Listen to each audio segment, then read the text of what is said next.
পাকিস্তান সহ গোটা মুসলিম বিশ্ব ভারত আর ইসরায়েলের জালে ফেসে গেছে, যার আওতায় একদিকে পাকিস্তান ইসরায়েলকে একটা দেশ হিসেবে মান্যতা দেবে এবং এর বিনিময়ে ওদিকে ইসরায়েল পিওকে ফেরত আনতে ভারতকে সহায়তা করবে।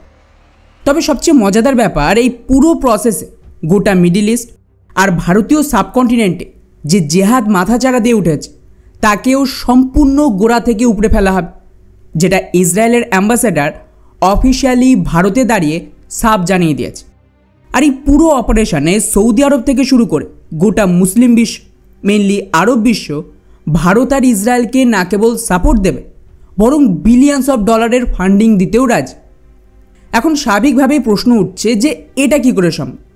পাকিস্তান এমন একটা র্যাডিক্যাল ইসলামিক দেশ যারা ইহুদিদের সম্পূর্ণ খতম করতে চায়, সেই পাকিস্তান ইসরায়েলকে দেশ হিসেবে মান্যতা কেন দেবে? আর ইসরায়েলকে মান্যতা দেওয়ার মানেই হলো ফিলিস্তিনকে ভুলে যাও। এটা কি পাকিস্তানের জনগণ হতে দেবে? অন্যদিকে এর ফলে ইসরায়েল আর ভারতের কী ফায়দা? মেনলি এর সাথে পিওকের কী সম্পর্ক? ভারত ইসরায়েলকে মিলিতভাবে পিওকের ভেতরে কিছু একটা করছে, যার দরুন এইভাবে গত এক সপ্তাহ ধরে পিওকেতে আগুন জ্বলছে। আর সবচেয়ে গুরুত্বপূর্ণ প্রশ্ন, ভারত আর ইসরায়েল কিভাবে মুসলিম বিশ্বকে বোকা বানিয়ে ভারতীয় সাবকন্টিনেন্টে এই ইসলামিক জেহাদকে খতম করবে? আর এতে আরব দেশগুলিরই বা ফায়দা কিসে? বা এর জন্য ভারত, ইসরায়েল আর আরব বিশ্বের মধ্যে কী এমন চুক্তি হয়েছে? সবটাই জানবো আজকের এই ভিডিওতে। খুবই ইন্টারেস্টিং ভিডিও হবে, যা পাকিস্তান, বাংলাদেশ থেকে শুরু করে গাজা পর্যন্ত সমস্ত সমস্যার সমাধান করে দেবে। তাই শেষ পর্যন্ত অবশ্যই দেখবেন। তো বন্ধুরা, রিসেন্টলি ইসরায়েলের পিএম নেতানিয়াহু ট্রাম্পের সাথে দেখা করে, আর ওখানে দুই দেশের মধ্যে একটা চুক্তি হয়, যার আওতায় একটা 20 পয়েন্টের প্ল্যান রেডি হয়েছে গাজার জন্য। এটা খুবই ইন্টারেস্টিং। এই প্ল্যান ভারত, পাক সহ গোটা মিডল ইস্ট আর ভারতীয় সাবকন্টিনেন্টের ভবিষ্যৎ বদলে দেবে। কিন্তু কীভাবে? তো সবার আগে এই ম্যাপটা দেখো। এটা ইসরায়েল, আর এর পাশেই রয়েছে গাজা, যেখানে মূল সমস্যা চলছে। এখন এর মধ্যে এই যে নীল রঙের বর্ডারটা দেখছেন, এই পর্যন্ত ইসরায়েলি ফোর্স ঢুকে পড়েছে আর ওরা ওখানে দাঁড়িয়ে রয়েছে। ওদিকে এই যে ছোট্ট এরিয়াটা দেখছেন, একমাত্র এখানেই বাকি হামাস আতঙ্কবাদীরা রয়েছে, যারা ইসরায়েলিদের বন্দি বানিয়ে রেখেছে। এটাতে অ্যাটাক করলেই গাজার খেল কিন্তু খতম। এখন ইসরায়েল আর আমেরিকার চুক্তি অনুযায়ী গাজার যে হামাস রয়েছে তারা সমস্ত ইসরায়েলি হোস্টেজদের ফেরত দিলে তাহলে ইসরায়েলি ফোর্স এখান থেকে এই যে হলুদ লাইন দেখছে এই পর্যন্ত পিছিয়ে আসবে, আর এখান থেকেই শুরু হবে আসল গেম। ইসরায়েল চাইছে এখানে গাজাতে একটা নতুন সরকার তৈরি হয়, যেখানে হামাস বা তাদের সমর্থকদের কোনো জায়গা থাকবে। মানে বেসিক্যালি এটা ইসরায়েল বা আমেরিকার তৈরি একটা সরকার হবে এবং আসলে এটাকে ইসরায়েলই কন্ট্রোল করবে, কিন্তু নামে এটা গাজার সরকার হবে। অর্থাৎ বলতে পারেন এখানে একটা রিজিম চেঞ্জ হবে। এটা হয়ে গেলে ইসরায়েলি ফোর্স আরেকটু পিছিয়ে আসবে এই রেড লাইনের কাছে। এরপর যখন ইসরায়েলের তৈরি সরকার পুরো গাজার কন্ট্রোল নেবে, তখন ইসরায়েলি ফোর্স সম্পূর্ণ গাজা থেকে সরে যাবে, আর গাজার ভেতর এই যে কালো এরিয়াটা দেখছে এটাকে একটা বাফার জোন বানিয়ে দেবে, যার আওতায় ওদিক থেকে কেউ ইসরায়েলি সীমান্তের কাছেও ঢুকতে পারবে না। এবং যদি এই ব্ল্যাক লাইনের কাছেও কেউ আসে তাকে মেরে দেওয়া হবে বিনা ওয়ার্নিং। অর্থাৎ এই প্ল্যানটা একদম পারফেক্ট। ইসরায়েল গাজার দখল পেয়ে যাবে, আর এই ইসরায়েলি সরকারই ধীরে ধীরে ওখানে সম্পূর্ণ ইসলামিক জেহাদকে খতম করবে ভেতর থেকে। অন্যদিকে গোটা মুসলিম বিশ্বের পপুলেশন খুশি যে ইসরায়েল গাজা থেকে সরে গেছে আর ওখানে অ্যাটাক হচ্ছে না। অর্থাৎ সাপও মরল, লাঠিও ভাঙল না। ইন্টারেস্টিং ব্যাপার হলো এটাকে পাকিস্তান সহ গোটা মুসলিম বিশ্বই সাপোর্ট দিয়েছে, কেননা নেতানিয়াহু ট্রাম্পের সাথে দেখা করার আগে পাকিস্তানের পিএম আর ওদের ফিল্ড মার্শাল আসিম মুনিরও ট্রাম্পের সাথে দেখা করে। ওখানে ওরা কিছু ডলারের বিনিময়ে নিজেদের যে সো কল্ড ইসলামিক আইডিওলজি তাকে বিক্রি করে দিয়েছে এবং সরাসরি ইসরায়েলকে সমর্থন দিতে রাজি হয়েছে। এমনকি ওরা তো নিজেরাই বলেছে এই প্ল্যান অনুযায়ী পাকিস্তান কাজ করে। আচ্ছা, ট্রাম্প অফিসিয়ালি কিন্তু নেতানিয়াহুর সামনেই এই বয়ানটা দিয়েছে যে পাকিস্তানের সরকার আমাকে জানিয়েছে এতে ওরা সাপোর্ট দেবে। Pakistan, they were with us right from the beginning, incredible. In fact, they just put out a statement that they fully believe in this pact It just came out just as I was walking around. They said, "Sir, you have a big notice from the Prime Minister of Pakistan and from the Field Marshal that they back this 100%." এমনকি এই বয়ান আসার কিছু ঘন্টা পর শাহবাজ শরীফের তরফ থেকে অফিসিয়াল টুইট আসে যে আমরা এই 20 পয়েন্টের গাজা ইসরায়েল চুক্তিতে রাজি আর 2 স্টেট সলিউশনে সাপোর্ট দেব। এর মানে দাঁড়াচ্ছে যে পাকিস্তান মেনে নেবে নতুন প্যালেস্টাইনের ম্যাপ, আর তাকে মানতে হলে এটাও মানতে হবে যে বাকি এরিয়া এখন ইসরায়েল, যেটা আগে কিন্তু পাকিস্তান মানত না। এই জন্যই বলা হচ্ছে যে এর আওতায় পাকিস্তান ট্রাম্পের অ্যাব্রাহামিক অ্যাকর্ডের সই করে ইউএই, ইজিপ্টের মতন ইসরায়েলকে একটা দেশ হিসেবে মান্যতা দেবে। অর্থাৎ পাকিস্তানের ইসরায়েল বিরোধী কাজ এখানেই শেষ। অন্যদিকে এই একই সময় আচমকায় পিএম মোদিও টুইট করে, আর আশ্চর্যজনকভাবে উনিও কিন্তু এই পরিকল্পনাকে সোজা সমর্থন দিয়েছে। অর্থাৎ মোদ্দা কথা হলো, ওপরে ওপরে সবাই যাই বলুক, অলরেডি সব দেশ নিজেদের মধ্যে হাত মিলিয়ে নিয়েছে এবং এখানে পাকিস্তান, ভারত, মুসলিম বিশ্ব সকলেই একমত যে প্যালেস্টাইনের ইসলামিক জিহাদ শেষ করে ওখানে ইহুদি শাসন চালু করতেই হবে, তবে এখানে শান্তি আসবে। আর এখান থেকেই শুরু হচ্ছে আসল গেম, যার আওতায় ভারত না কেবল পিওকে ফেরত পাবে, বরং যেমনটা আমি শুরুতেই বললাম, মিডিল ইস্ট আর ভারতীয় সাবকন্টিনেন্টের জেহাদের সমস্যা মিটে যায়। কিন্তু কীভাবে? তো যখন আমেরিকাতে ইসরায়েল, পাকিস্তান আর মুসলিম বিশ্বের এই সমস্ত প্ল্যানিং চলছে, সেই সময় ভারতে এমন কিছু ঘটে যার উপরে কেউ নজর দেয়। ভারতে ইসরায়েলি অ্যাম্বাসেডার রিউভিন অ্যাজারকে এনআইএর তরফ থেকে প্রশ্ন করা হয় যে পাকিস্তান তো বলছে ইসরায়েলকে একটা দেশ হিসেবে মানতে রাজি হতে পারে, এটাকে নিয়ে আপনি কি বল? তো উনি কি বয়ান দিয়েছে সেটা আগে শুন। I hope they do. At the end of the day, it is a very important step forward that both Arab and Muslim countries have committed themselves to this vision, have joined this vision of de-radicalization. I think it's a good step forward, and we'll see in the future what will happen. তো শুনলেন, উনি স্পষ্ট ভাষায় officially বলেছেন যে আরব আর মুসলিম দেশগুলো এই ভিশনে যোগ দিচ্ছে যাতে ডি-র্যাডিকালাইজেশন করা যায়। এটা ইসরায়েলি অ্যাম্বাসেডারের অফিশিয়াল বয়ান। এর মানে দাঁড়াচ্ছে যে অলরেডি পাকিস্তান হোক বা আরব দেশগুলো, মুখে ওরা যাই বলো, তলায় তলায় চুক্তি হয়ে গেছে যে ডি-র্যাডিকালাইজেশন হচ্ছে, তাছাড়া এরা বাঁচতে পারবেন। এবং আমি তো শুরু থেকেই বলছি, আরব দেশই ভারতকে সাহায্য করবে ইসলামিক জিহাদের বিরুদ্ধে লড়তে। আর যারা এর বিরুদ্ধে, তাদেরকে সিগন্যাল দিতে ইসরায়েল কিন্তু কাতারে অ্যাটাক করেছে। এটা বেসিক্যালি শুধুমাত্র কাতার নয়, বরং গোটা বিশ্বের সমস্ত আরব দেশ আর মুসলিম বিশ্বের জন্য মেসেজ ছিল যে আমেরিকা কিন্তু ওদেরকে বাঁচাতে আসবে না যদি ওরা এই ডি-র্যাডিকালাইজেশনে রাজি না হয়। এরপরেই মনে করুন, আমি এটাকে নিয়েও ভিডিও বানিয়েছিলাম যেখানে এই হামলার সাথে সাথে কাতারের আমির পিএম মোদিকে ফোন করে, আর ওখানে পিএম মোদি সাফ জানিয়ে দিয়েছিল আমরা এই ধরনের হামলার বিরুদ্ধে, কিন্তু তার সাথে উনিও এটাও স্পষ্ট বলেছিলেন যে আমরা সব ধরনের আতঙ্কবাদের বিরুদ্ধে, অর্থাৎ ইসলামিক জিহাদকে খতম করতেই হবে। আর ওটাই সিগন্যাল ছিল কাতারের জন্য যে ওদেরকেও এই ডি-র্যাডিকালাইজেশনের অংশ হতে হয়। এবং তারপর ধীরে ধীরে মুসলিম দেশগুলোর ঘোল পাল্টাতে শুরু করে। উদাহরণ হিসেবে বললে, কাতারে এই হামলার পর ইজিপ্ট ওআইসির মিটিংয়ে একটা ইসলামিক মিলিটারি অ্যালায়েন্স তৈরির কথা বলে, কিন্তু কাতার আর ইউএই তাকে ব্লক করে দেয়।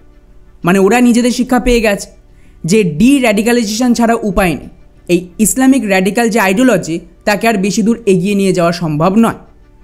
এবং যখন ওরা এতে রাজি হয়, তারপর মনে করুন ট্রাম্পের সামনেই নেতানিয়াহু কাতারকে ফোন করে হামলার জন্য দুঃখ প্রকাশ করে, আর আমেরিকা কাতারের সাথে চুক্তি করে যে ওদের ওপর আক্রমণ মানে আমেরিকার ওপর আক্রমণ। অর্থাৎ এটা অ্যাসুরেন্স ছিল যে যতক্ষণ ওরা ডি-র্যাডিকালাইজেশনে সাপোর্ট দেবে, কেউ অ্যাটাক করবেন, আমেরিকা ওদেরকে বাঁচাবে। আর তারপরেই পাকিস্তানের পিএম আমেরিকাতে গিয়ে ইসরায়েলকে সাপোর্ট দেওয়ার কথা জানিয়ে আসে। ফলে আশা করি ইসরায়েলি অ্যাম্বাসেডারের বয়ান আর তারপর পাকিস্তান আর কাতারের পাল্টি খাওয়া থেকে এটুকু তো বুঝতে পারল যে ডি-র্যাডিকালাইজেশন শুরু হয়ে গেছে, আর তাতে পাকিস্তানের মতন কট্টর দেশও সামিল আছে।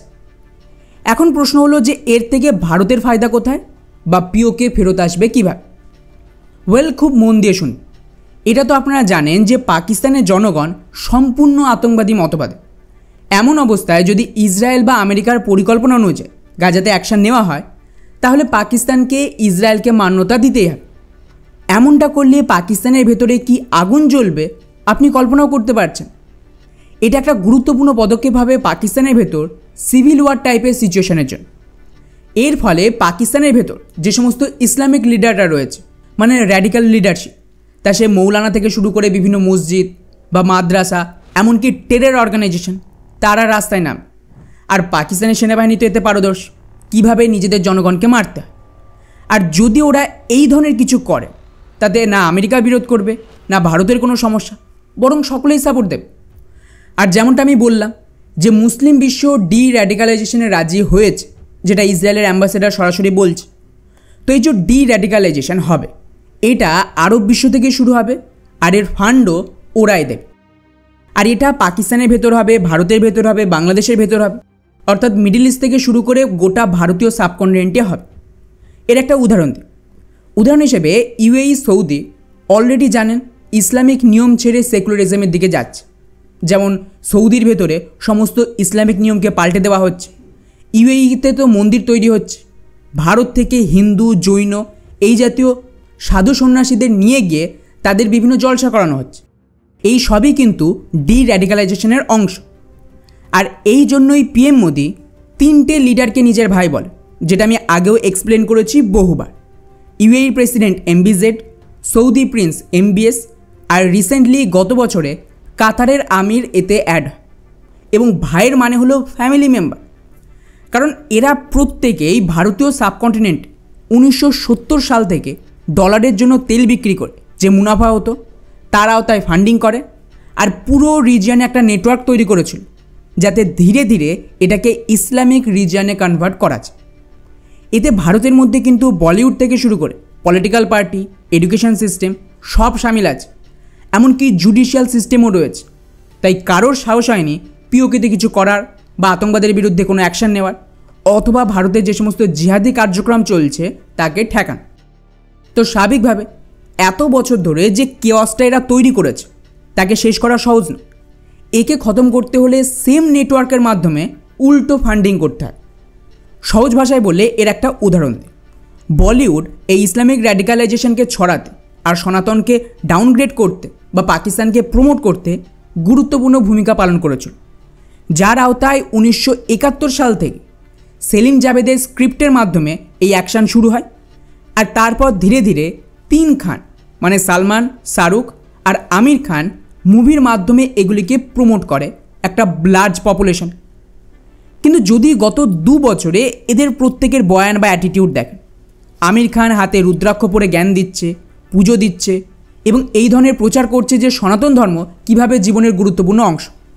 সালমান খান আর তার পরিবারও সেম কাজ করছে। রিসেন্টলি সালমান খানের বাবা সেলিমের বয়ান এসেছিল, যা আমাদের পরিবারে গরু খাওয়া নিষিদ্ধ, এগুলো করা উচিত নয়। রাজনাথ সিংয়ের সাথে মিটিং হয় এই সালমান খানের প্রায় 1-1.5 ঘন্টার ওপর। আর তার আগে যদি আপনারা খেয়াল করে থাকেন, সালমান খান হাতে একটা ঘড়ি পরে ঘুরছিল রাম মন্দির স্পেশাল এডিশন। তো বুঝতে পারছেন এই সব কিছুই কিন্তু একটা সিগন্যালিং ছিল। ইভেন রিসেন্টলি মনে করুন এই বলিউড গ্যাংয়েরই একটা পুরো অংশ একতা কাপুর, যে সিরিয়ালের মাধ্যমে ভারতীয় ফ্যামিলি স্ট্রাকচার বা হিন্দু ফ্যামিলি স্ট্রাকচার ভাঙত আর ওক কালচারকে প্রমোট করে, সেম একতা কাপুরকে বর্তমান সরকারের তরফ থেকে পুরস্কার দেওয়া হয়, অ্যাওয়ার্ড দেওয়া হয়। এবং এখন এই একতা কাপুরেরই নতুন সিরিয়াল এসছে, যেখানে বিজেপির leader Smriti Irani lead actor, যে সাস ভি কভি বহু থি।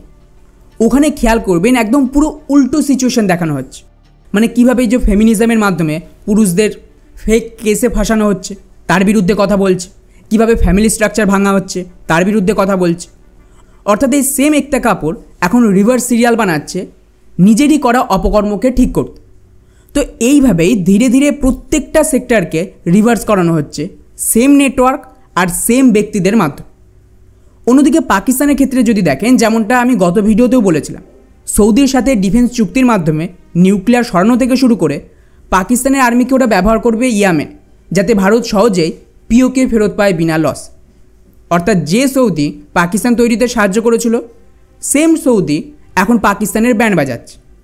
অন্যদিকে ইউএই আননোন গানম্যানের মাধ্যমে পাকিস্তানের ভেতরে টেরার নেটওয়ার্ক খতমের জন্য অ্যাক্সেস পাইয়ে দেবে, যেগুলো গত 70 বছর ধরে এরাই টাকা দিয়ে তৈরি করেছিল। আজ আবার এরাই এগুলিকে রিভার্স করছে। এছাড়াও কিছুদিনের মধ্যে আপনারা বুঝতে পারবেন পাকিস্তান, বাংলাদেশ আর ভারতে হিউজ ইনভেস্টমেন্ট হবে সৌদি ইউএর মাধ্যমে, মূলত মসজিদ, মাদ্রাসা এগুলোতে। খবর তো এটাও আসছে যে সৌদির মাধ্যমে কিছু ইসলামিক প্রচারকদের অ্যাপ্রুভ করছে ভারত সরকার, যারা ভারতে আসছে, আর সেম ব্যক্তিরাই পাকিস্তান আর বাংলাদেশেও যায়। তো এইভাবে কিছুটা মার চলবে, কিছুটা সফটলি কাজ হবে, কিছুটা সিস্টেমে ঢুকে তাকে রিভার্স করা হবে। এটাই ডির্যাডিক্যালাইজেশন। এর সুবিধা হলো, মনে করুন আপনি বাংলাদেশ বা পাকিস্তানের 40 কোটি জনগণকে তো আর মারতে পারবেন। শুধুমাত্র যারা আতঙ্কবাদ করে তাদের হয়তো আপনি মেরে দিলেন, বাকিদের হয়তো একটু একটু বুলডোজ করা হবে, যেমন উত্তরপ্রদেশ, দিল্লি, বিভিন্ন রাজ্য ভারতে করছে। আর বাকিদের ধীরে ধীরে আইডিওলজি রিভার্স করা হবে। আর এগুলো করবে কারা? প্রভাবশালী ব্যক্তিরা, অর্থাৎ বলিউড, সিরিয়াল বা বলতে পারেন বড় বড় যারা ইসলামিক লিডার রয়েছে, মৌলানা রয়েছে, এরাই এই সমস্ত কাজ করবে। আর এগুলো অলরেডি সৌদি ইউএইর মধ্যে চলছে, সবটাই টাকার খেলা। এই জন্যই আমি বলি যে ক্যাশ ফ্লো যেদিকে যাবে, পলিটিক্সও সেই দিকেই কাজ করে। ফলে আশা করি এর থেকে পুরো গেমটা বুঝতে পেরেছে যে কিভাবে ভারত, ইসরায়েল, আমেরিকা নিজেদের মধ্যে যত সমস্যায় থাকুক একটা জায়গায় প্রত্যেকেই একজোট, আর সেটা হলো ডির্যাডিক্যালাইজেশন হবে।